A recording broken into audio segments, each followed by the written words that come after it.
Esta é a história do dia da Rádio Observador. A indenização a Alexandre Reis foi equilibrada? Soutor, eu reparei, não posso deixar de comentar isso, que enquanto me estava a responder sobre a questão societária, estava a receber informações do telemóvel, não é o doutor Pedro Nuno Santos que a está a enviar, só curiosidade. Permita-me este desabafo, não. Vamos evitar este tipo de perguntas. Eu não estou proibido de falar com o Dr. Pedro Nuno Santos. Não foi isso que eu perguntei. Durante esta inquisição está.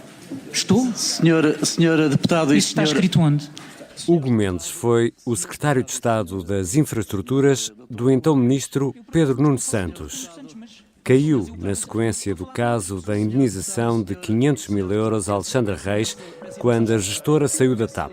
Uma situação que esteve na origem da criação da Comissão Parlamentar de Inquérito à Gestão Política da Companhia Aérea. Hugo Mendes esteve esta quarta-feira a ser ouvido e nesta quinta será a vez de Pedro Nuno Santos. Afinal, porque aceitou o Governo uma indenização de €500 mil a Alexandre Reis, que depois liderou a nave e foi ainda convidada para Secretária de Estado do Tesouro. Vou conversar com Ana Sanlês, editora adjunta de Economia do Observador. Eu sou o Ricardo Conceição e esta é a história do dia. Bem-vinda, Ana. Onde estás ainda?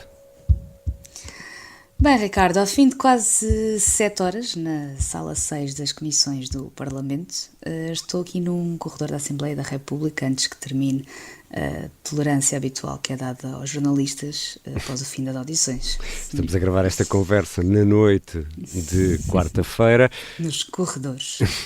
E quem é Hugo Mendes em toda esta história da Comissão Parlamentar de Inquérito à TAP?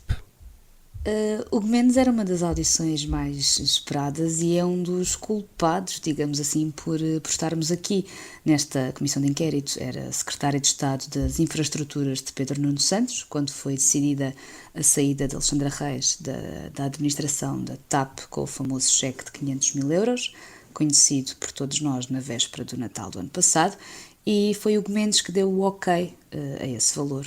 Era quem sabia de tudo, no fundo. E como é que correu a audição? Era tão esperada? Como é que correu? Hugo Mendes entrou tenso, mas preparado.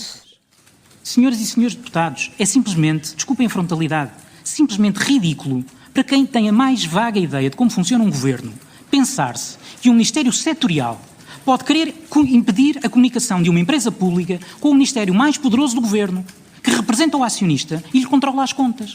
Vinha com um computador, mochila, com papelada, tinha uma intervenção inicial de 40 páginas que leu durante 45 minutos, explicou ponto por ponto os temas que lhe cabiam e que eram vários e que foram ficando das audições anteriores, a indemnização ao Alexandre Reis, uma suposta ingerência do Ministério das Infraestruturas na TAP, também suposto bloqueio que o Ministério fazia a outros ministérios. O Mendes explicou tudo. Ao longo da audição foi ficando notoriamente mais nervoso, porque também foi sendo muito picado, digamos assim, pelos deputados, estão lá para isso, sobretudo pelo PSD. Chegou a haver um momento mais tenso, como ouvimos no arranque deste episódio, com o presidente da comissão a ameaçar até suspender os trabalhos, e do início ao fim o tom do Hugo Mendes foi suavizando ao longo das 6 horas, isso foi notório.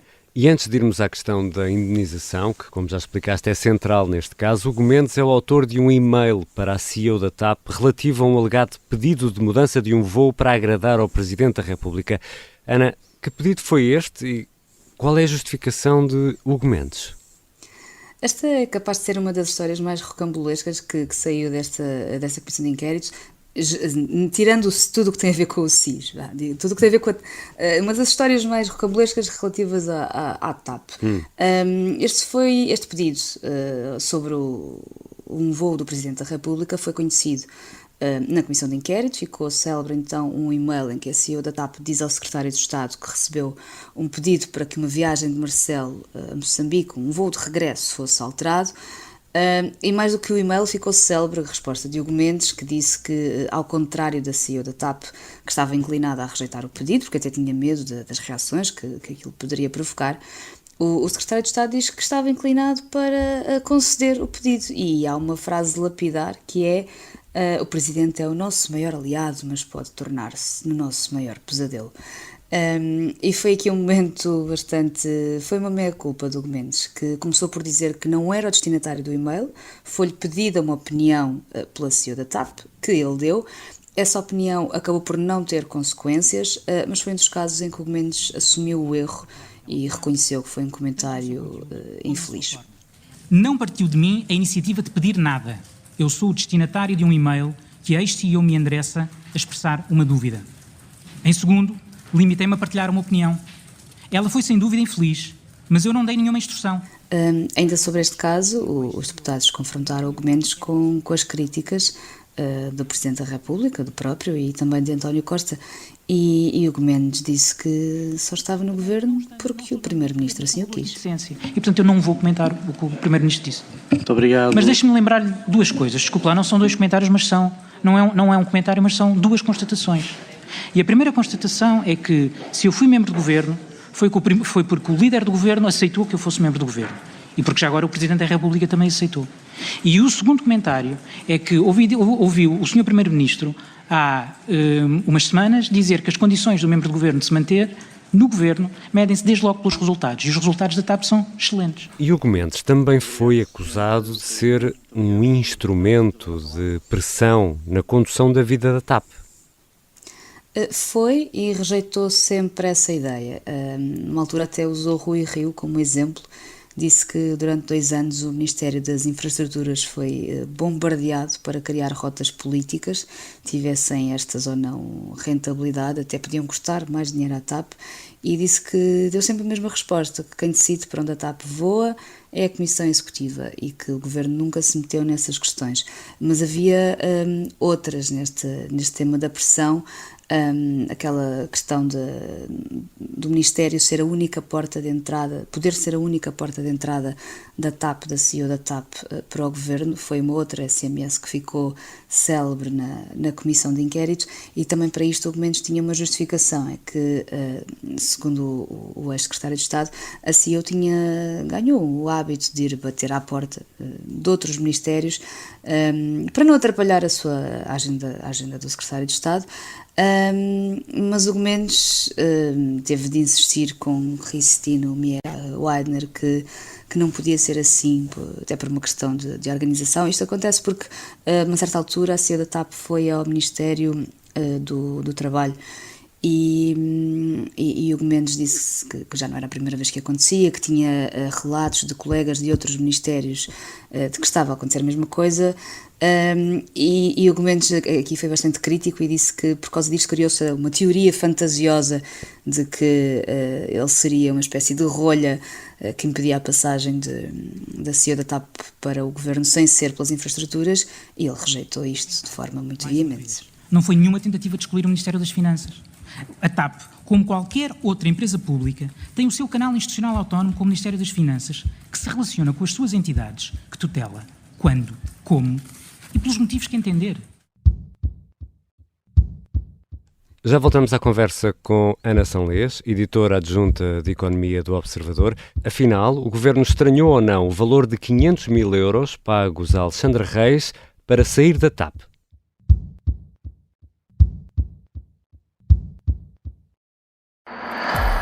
As pessoas iam para lá jogar a dinheiro. Eu vi lá uma roleta. Este é o Encantador de Ricos. É a história de como Pedro Caldeira, o maior corretor da Bolsa Portuguesa, seduziu a alta sociedade dos anos 80 e perdeu os milhões que lhe confiaram. Eles estavam em choque. Aquilo foi quase como uma bomba, não é?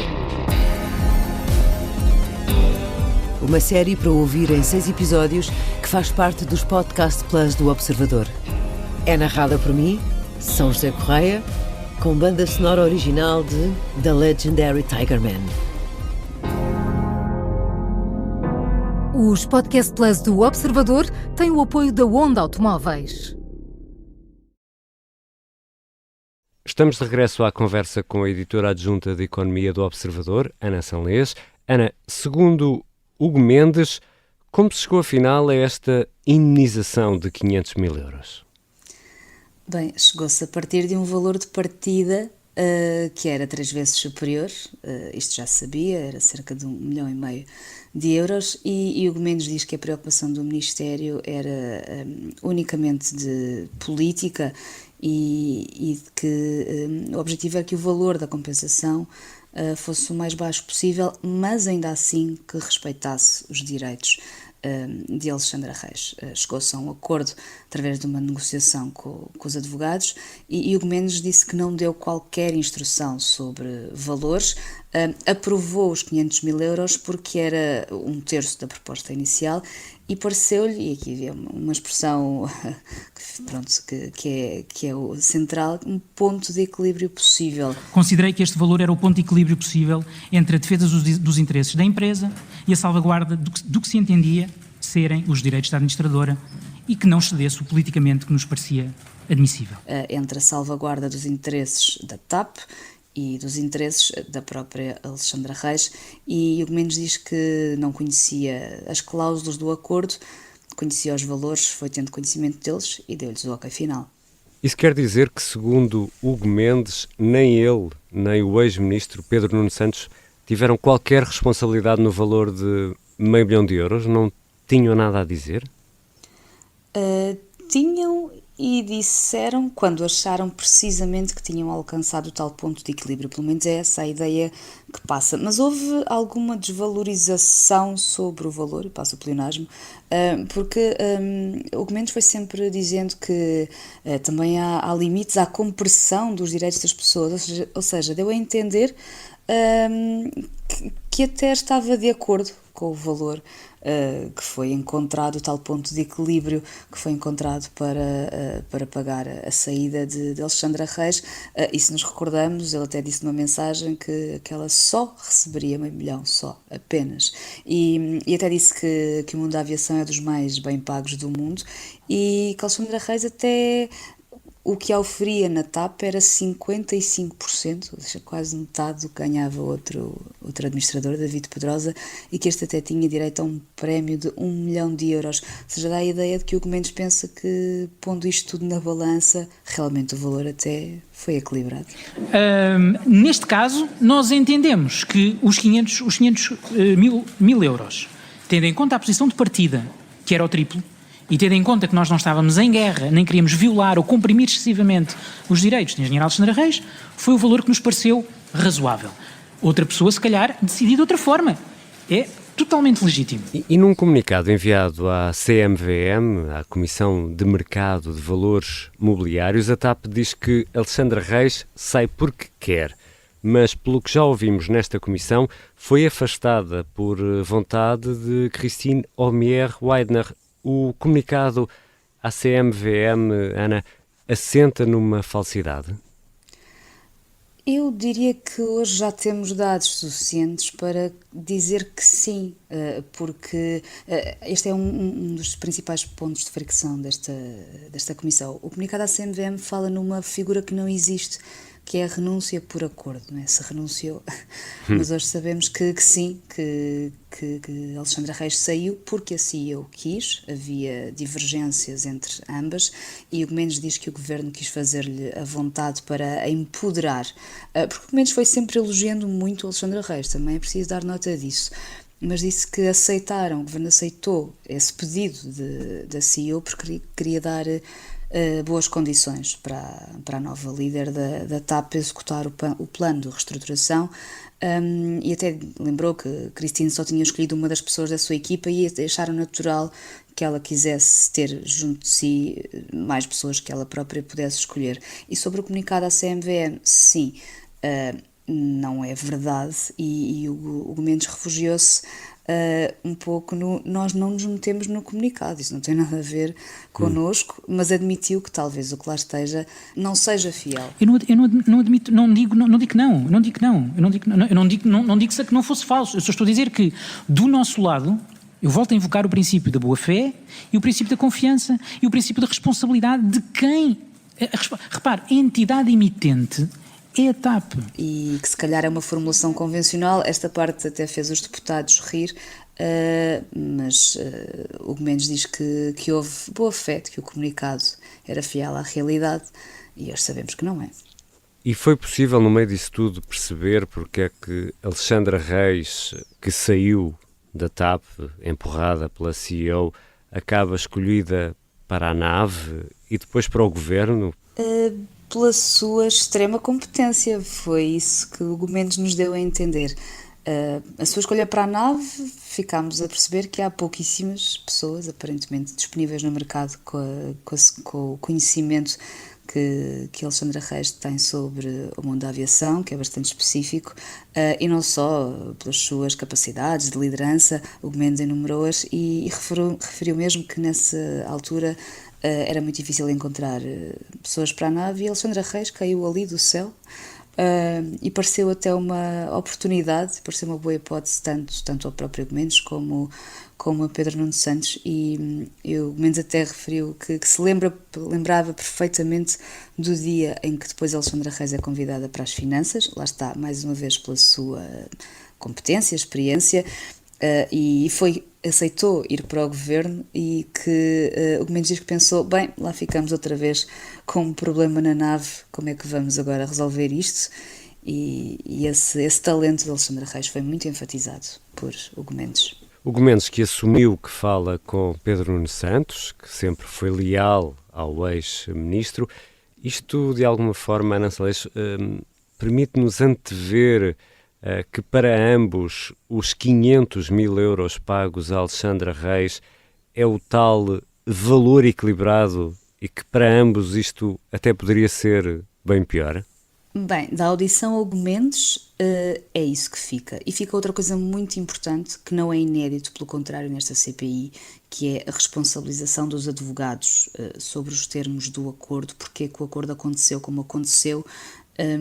Já vários intervenientes nesta comissão vieram dizer que tinham o respaldo de equipas jurídicas competentes, que tinham conhecimento de todas as leis, todas as figuras que deveriam ter, e que por isso sempre tiveram confiança de que estavam a fazer um acordo válido e não ilegal. O que menos diz mesmo, eu pus-me nas mãos dos advogados.